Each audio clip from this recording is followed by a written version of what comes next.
আরবি হিজরি সন মাসের মধ্যে 12টি মাসের মধ্যে এটি 9 নম্বর 9তম মাস। আল্লাহ রাব্বুল আলামিনের কাছে এ মাসের মর্যাদা অপরিসীম এবং এ মাসে রহমত, মাগফিরাত, বারাকাত সহ হেদায়েত বহু কিছু লাভ করা যায়। দুর্ভাগ্যজনক ক্রমে আমরা হতভাগা মুসলমান এই মাস এত গুরুত্বপূর্ণ হওয়ার পরেও এটাকে আমরা হেলাই অবহেলাই কাটিয়ে দিচ্ছি। যদিও এই মাসের প্রথম দশক শেষের মধ্যে, আজকে 9 রমজান মানে একেবারে 10 রমজান প্রথম দশক। আমাদের সমাজে রমজানকে 3 ভাগে বিভক্ত করা হয়, যেটি হচ্ছে ভুল কাজ এবং ভুল কথা।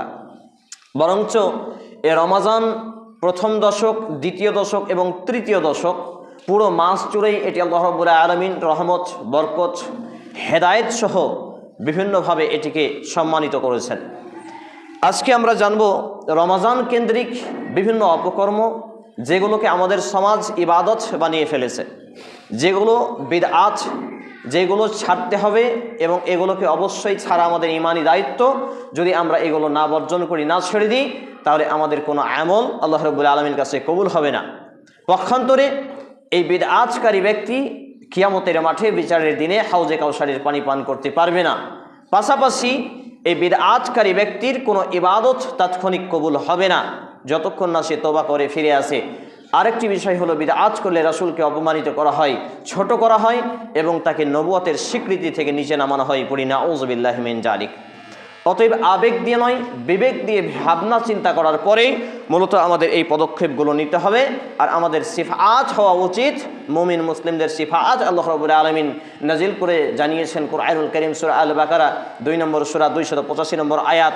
মুমিনদের গুণাবলী হবে সামি'না ওয়া তা'না, তারা বলবে শুনে নিলাম আর মেনে নিলাম।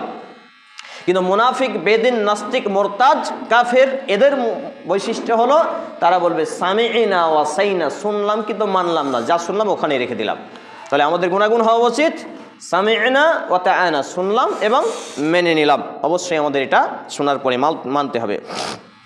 এবারে চলে আসি দ্বিতীয় খুতবা পাঠের পরে আপনাদের সামনে কুরআনুল কারীমের প্রসিদ্ধ সূরা, প্রসিদ্ধ আয়াত পাঠ করেছি, যেটি লক্ষ লক্ষ বা রমজান এতে মানুষ, আলেম, ওলামা, বক্তা, খতিব তারা এটি আয়াত পড়ে থাকেন এবং অনুবাদ করে থাকেন।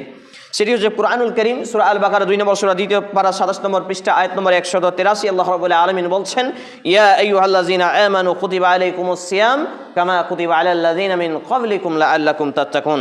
হে ঈমানদারগণ, তোমাদের উপরে রমজান মাসের সিয়াম, যেটাকে আমরা রোজা বলে জানি, তা ফরজ করা হয়েছে। এই ফরজ তোমাদের পূর্ববর্তী লোকেদের, নবীদের অনুসারীদের উপরে ফরজ করা হয়েছিল। এটা এজন্য যে লাআল্লাকুম তাত্তাকুন, তোমরা